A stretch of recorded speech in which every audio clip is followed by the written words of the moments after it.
বাবা মারা যাওয়ার পর ছেলে মাকে বৃদ্ধাশ্রমে রেখে আসে। কোনো সময় মাসে একবার বা কোনো সময় সপ্তাহে একবার মায়ের সাথে দেখা করতে যায়। একদিন বৃদ্ধাশ্রম থেকে ফোন আসে যে আপনার মা অনেক বেশি অসুস্থ, আপনি মায়ের সাথে তাড়াতাড়ি করে দেখা করতে আসুন। তখন ছেলে বৃদ্ধাশ্রমে তাড়াতাড়ি করে আসলো।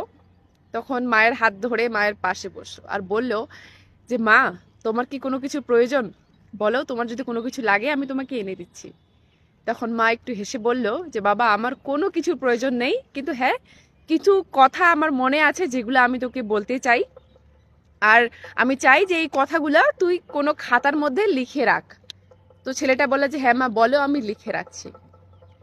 তখন মা বলল যে বাবা, এই বৃদ্ধাশ্রমের জানালাগুলো দিয়ে ঠান্ডার সময় অনেক বেশি ঠান্ডা হাওয়া আসে, এখানে থাকা বুড়ো বুড়িদের অনেক বেশি কষ্ট হয়। আমি চাই যে তুই এই জানালাগুলোর মধ্যে পর্দার ব্যবস্থা করে দিস। আর বললো যে এই বৃদ্ধাশ্রমে তুই ঠান্ডা জলের ব্যবস্থা করে দিস, কেননা গরমের সময় সেই গরম জল দিয়ে তৃষ্ণা মেটে না।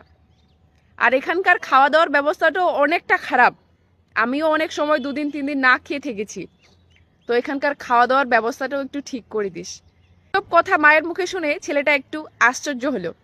বলে যে মা, আমি তো তোমার সাথে মাসে একবার নাহলে সপ্তাহে একবার করে দেখা করতে আসতাম, কিন্তু তুমি তো আগে কোনোদিনও এই কমপ্লেনগুলো আমাকে করোনি, কি এই কথাগুলো আমাকে বলনি।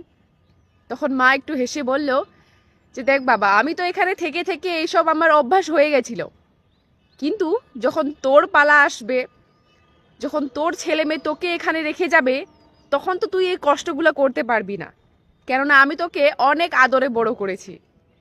তো বন্ধুরা, কর্ম কখনো সোজা হয় না, কর্ম চাকার মতো হয়, যেখানে শুরু হয় সেখানে এসে শেষ হয়। জীবনের একটাই নিয়ম, জীবন আমাদেরকে একটাই কথা বলে, তোমাদের যা ইচ্ছা করো, তোমাদের যেটা মন চায় সেটাই করো, কিন্তু সেই কর্মের শাস্তি পাওয়ার জন্য রেডি থেকো।